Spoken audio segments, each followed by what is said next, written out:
I couldn't believe that Liu Kang welcomed me in Earthrealm, or that he thought me worthy to study with his Shaolin masters. After a lifetime of wishing for one, I finally had a home. But my joy was tempered as I thought about Serena. My shadow sister was still under Quan Chi's yoke, and she deserved a life free of him as much, if not more, than I. Quan Chi and my other sisters proved tenacious, but they were no match for my blade. I snatched Serena from them. Then Liu Kang helped me break Quan Chi's spell. Her mind free of his influence for the first time in years, Serena chose to join me in Earthrealm. My sister and I once again fight side by side. Only now we do so for Earthrealm. Together, we have formed the Order of Light.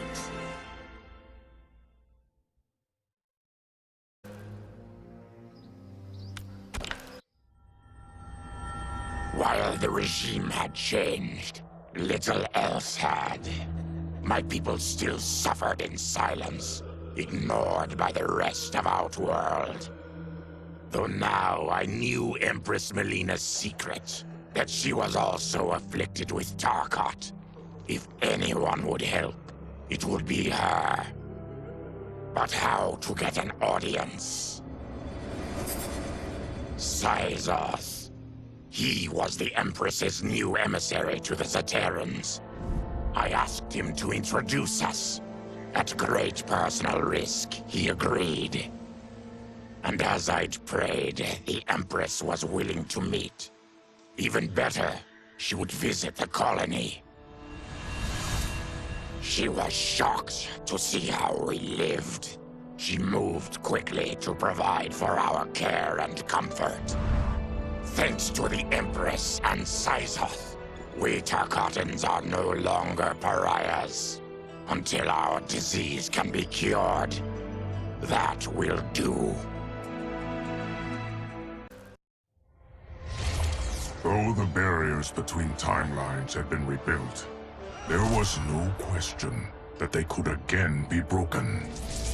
Protecting this timeline would require eternal vigilance, so that it could not fall victim to further outside aggression. But nothing in my countless lifetimes had prepared me for this task. In none of them had multiple timelines ever coexisted. Monitoring them for threats was an entirely novel problem. It would require a novel solution. I discovered that though the timelines no longer touched, their meeting had left them intertwined. I can now secretly surveil all timelines, keeping watch for potential danger. It pleases me to do this service for the new era. Lord Liu Kang may rest assured that it is secure.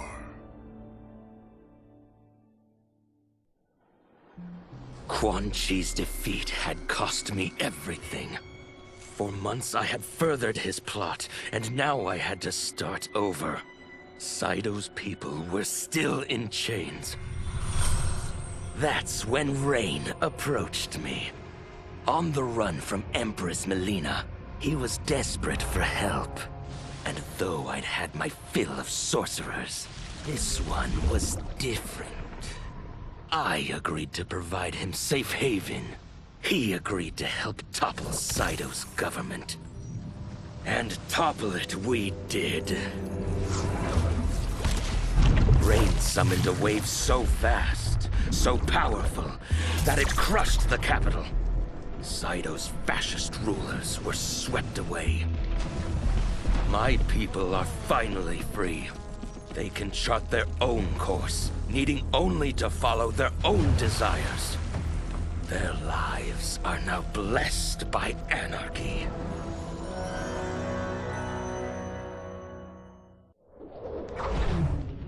Since this whole thing kicked off, I'd wondered why Liu Kang chose me to be a champion. I mean, sure, I was killing it as a martial arts star, but it's one thing when it's all for show. It's different when you're playing for keeps. Then Liu Kang let me in on his master plan. He wanted the masses to know about the world beyond them, the one filled with gods and monsters, and he wanted me to tell them about it. But I knew revealing the truth all at once would be too shocking of a plot twist for most. That's why I pitched doing a bunch of stories, to slowly get people used to it. And if there's one thing I can do, besides kick ass in combat, it's build a cinematic universe. I'm serving up movies, streaming series, games, you name it. I like that I'm doing a public service. And it doesn't hurt that I'm making more than a few bucks.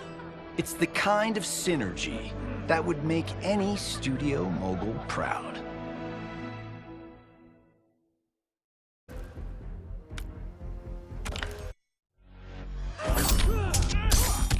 I wasn't looking for allies against the Yakuza, but I found one in Special Agent Jackson Briggs. He'd heard gangsters plotting to kill me on a wiretap and came calling, hoping I'd be his informant. We planned to part ways when we got the job done, but then Shang Tsung showed up to steal Sento. Needless to say, Jackson had questions. It blew his mind to hear that the stories in Johnny's movies were real. Once the shock wore off, Jackson quickly sized up the threats Earthrealm faced. To deal with them, he got his bosses at the FBI to form the Outworld Investigation Agency. When he asked me to sign on, I hesitated. After all, me? A government agent? But it's an important job. And more importantly to me, an honest living.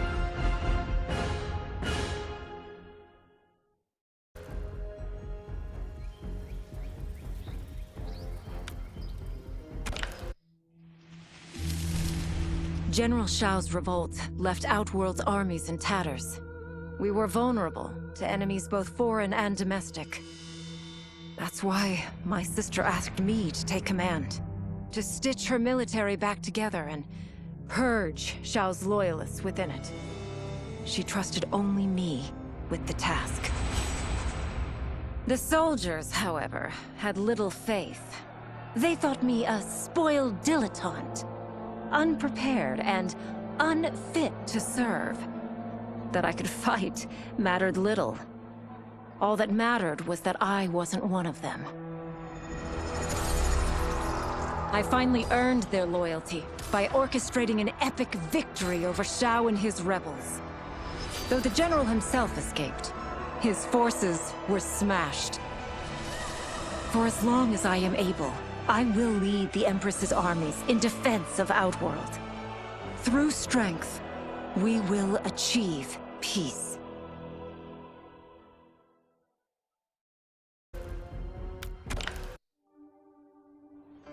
It was inevitable that the Shaolin Masters had me join them.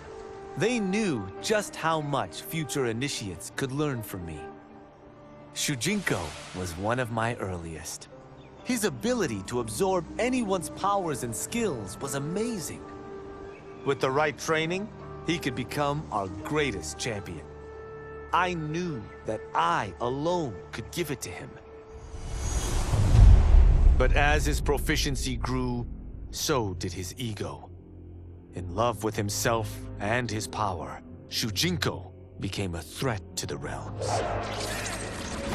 He hadn't learned humility, because I wasn't the one who could teach it. I should have listened to Raiden's warning and not tried to train Shujinko alone. After he was subdued, Shujinko's accumulated abilities and memories were taken from him. He is once again a new initiate, ready to begin his training. This time, Raiden and I train Shujinko together. He will become the champion he is destined to be. And I will fulfill my duties humbly and cooperatively.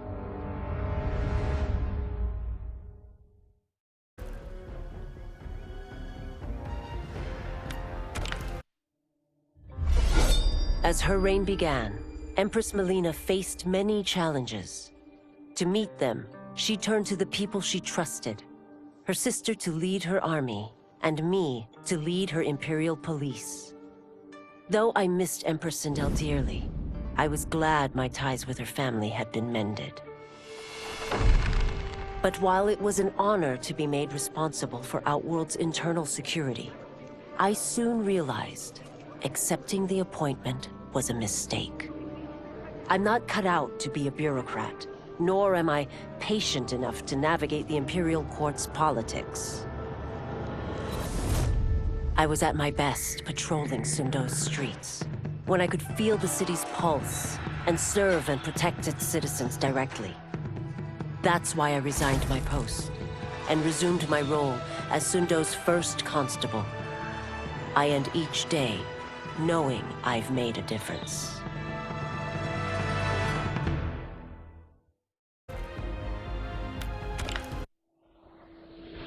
My loyal partner had warned me.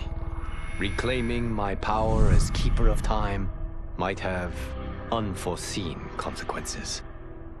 In this, as in most things, he proved prescient. The process I had undergone did irreparable harm to my body. Taking back my power had cost me my immortality. While my lifespan would still stretch across eons, I would one day perish. And if the war with Titan Shang Tsung taught me anything, it is that this timeline is not safe without a protector. Yet I had never given thought to choosing a successor. Who is it that could replace me and protect my new era? The answer, of course, is Geras. Tireless and meticulous, he is perfectly suited to be entrusted with this grave duty.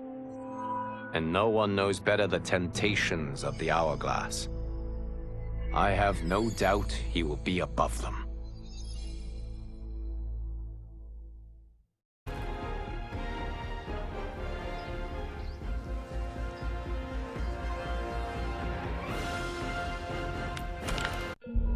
Though worried about how the public might react, I met with Baraka to discuss his Tarkatans.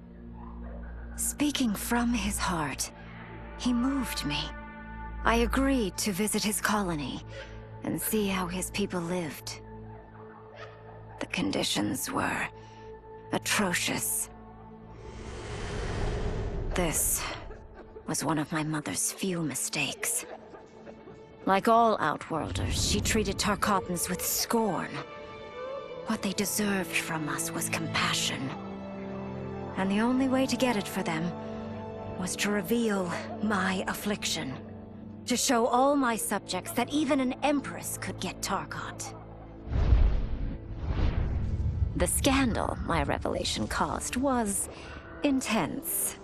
But with the help of Kitana and Tanya, I emerged from it a stronger Empress than ever. My honesty, empathy, and resolve won over my remaining doubters. There is no longer any question that I am fit to lead the Empire.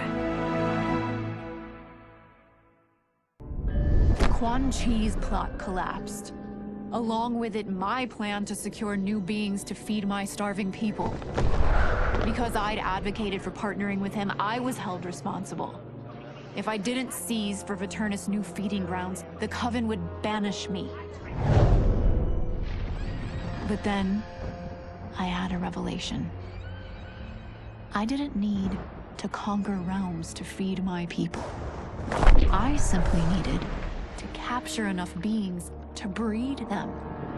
Once they multiply, Viternus will have a limitless, renewable source of food. And I only need a few thousand to start. A number so small compared to the billions in the realms that no one will notice as people go missing.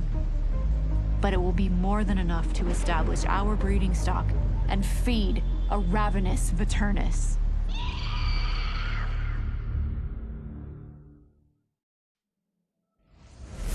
Were it not for my godly counterpart, I would not have survived the battle against Titan Shang Tsung.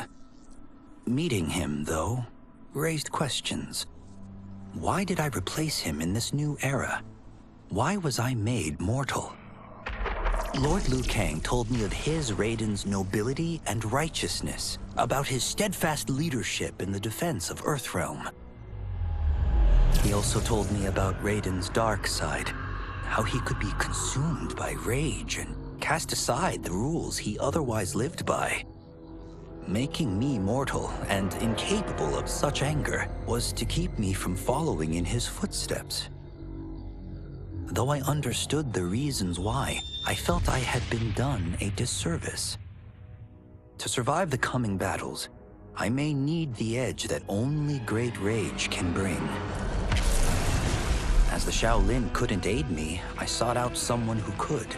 Someone to stoke the fire within me and teach me to master it. For this, I could have no better teacher than the Shirai Ryu's Grand Master. To elude capture by Empress Melina, I joined Havoc's crusade in Saido. There, I summoned more magic than I thought possible, and drowned out the old regime. Havoc's longed-for anarchy had been achieved. He was more than satisfied. But I was left empty and broken. Had I been satisfied as Outworld's High Mage, not let myself be tempted by Shang Tsung, a great city would not now lay in ruins. I've caused devastation, ended thousands of lives, all because of my blind ambition. I've betrayed my oath, my sovereign, and my realm. These high crimes merit punishment, and I'll accept whatever the Empress gives me. My only ambition now is to one day be forgiven.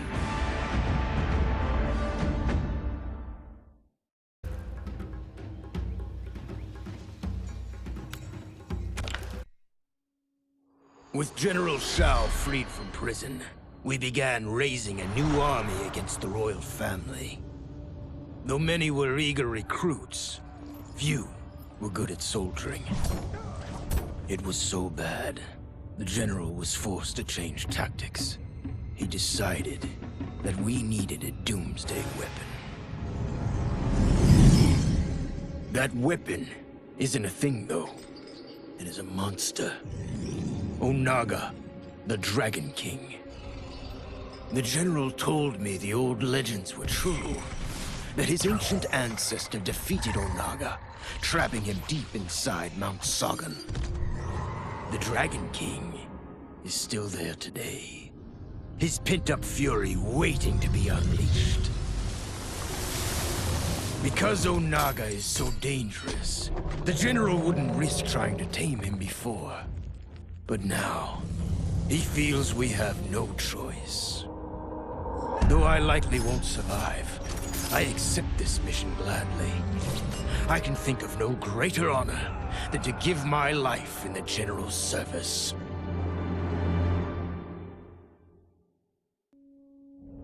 After fleeing Outworld, I hadn't expected to return. But then, I also hadn't expected the new Empress to make me an offer I couldn't refuse. To thank me for helping stop General Shao's rebellion, she asked me to be her emissary to the Zaterrans. Going home, bearing the seal of the royal house, I would show, once and for all, that my mutation wasn't to be feared. That it wasn't a source of shame. To my surprise, I was welcomed. But those warm smiles hid a dark secret. I stumbled upon upon a trove of official records, which showed that my shape-shifting ability isn't unique. Many Zaterrans are born with it, but are killed by their government to keep it from spreading. Who started this barbaric policy? Who is now enforcing it is unknown. But I will find out. And I will put an end to this madness.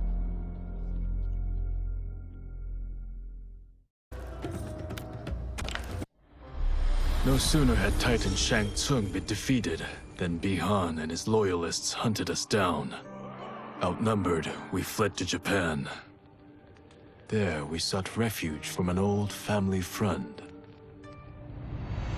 As children, we played together. But Harumi Shirai was a woman now, the head of her clan. Her strength, beauty, and intellect awed me. Also incensed by Bihan's betrayal, Harumi agreed to help me forge a new clan, one that would stand against him and defend Earthrealm. Her aid proved invaluable, and as time went on, we grew closer. To honor Harumi and pay respects to my new bride, I named the clan after her, calling it the Shirai Ryu. Now the battle against my brother begins in earnest. The Shirai Ryu won't rest until Bihan is defeated and the Lin Kuei's honor restored.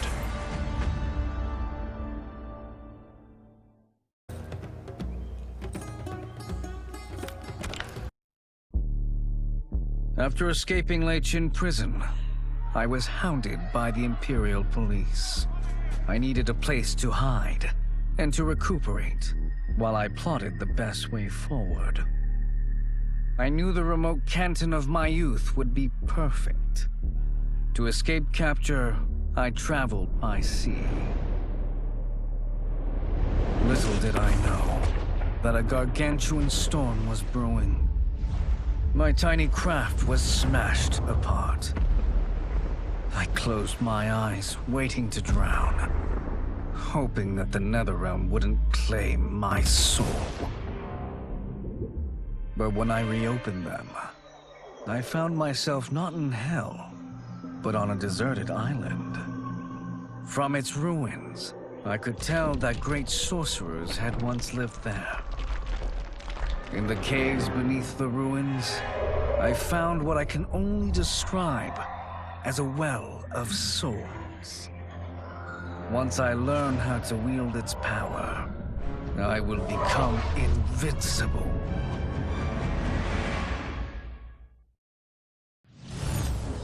The battle had been lost, but the war isn't over. I won't stop fighting until I take Outworld's throne.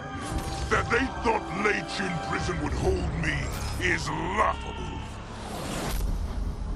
Once free, I began planning my next campaign. I would need an unstoppable army to overthrow Melina. Unfortunately, most of my former soldiers lacked the courage to rally to my standard. Rebuilding my army would require finding new recruits. And that task is proving easier than expected. Outworld's golden age has left more than a few behind. Without hope, without power, they eagerly heed my call to tear down Melina's government.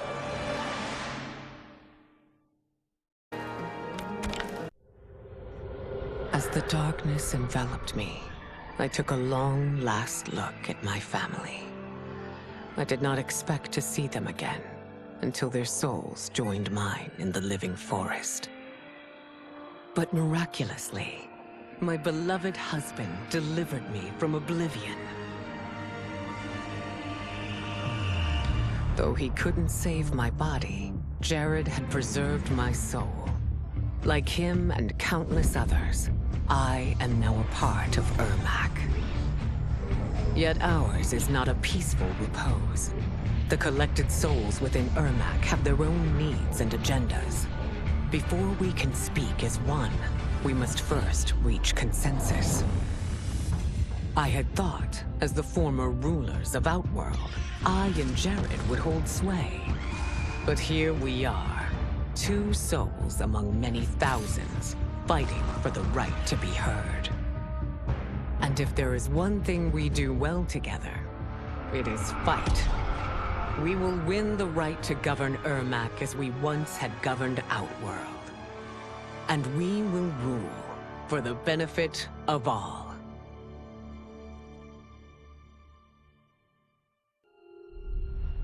Kuai Liang and I were working hard to build our new clan. But even with the help of his close friend Harumi, it was difficult. The biggest problem was finding the right initiates. Then, one night, while walking outside Harumi's compound, I was attacked. I thought at first it was a Lin Kuei assassin, but his strikes were too uncertain, too angry. My attacker, it turns out, was a boy. Homeless and hungry, his assault was born of desperation. He needed money so that he could eat. It was like looking at myself 15 years ago. I would have ended up just like him if the Lin Kuei hadn't taken me in. So I took the boy to Kuai Liang, who also appreciated his fire. We made him our first initiate. The boy's name? Hanzo Hasashi.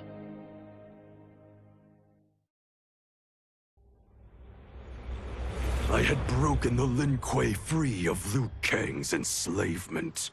We were now masters of our destiny, and could take our place among Earthrealm's great nations. But taking and holding territory would require a vast army. I needed more fighters to make our presence felt. Then I recalled Shang Tsung's dragon warriors. An army of them would be unstoppable. But trafficking in such strong magic would surely draw Liu Kang's attention. Sector advised that we avoid detection by building our army using science, not sorcery. We've invested much into this endeavor, and we are beginning to see results. Once again proving the depths of Sector's genius. When we are done, all of Earthrealm will honor our desires and heed our demands. If not, they will face the Lin Kuei's wrath. Until recently, I hadn't met Li Mei, but I had heard the stories. How the Umgadi's matron superior blamed her for not preventing Emperor Jared's murder. How she quit in disgrace rather than accept punishment. But those stories didn't fit the woman I now knew. Li Mei would never have been so negligent. Eventually, I uncovered the truth. The failures and mistakes which led to the Emperor's murder, they resulted from poor decisions made by the matron superior themselves. They made Li Mei their scapegoat. When the Empress found out, she wanted the Umgadi disbanded. But I convinced her that it could be reformed.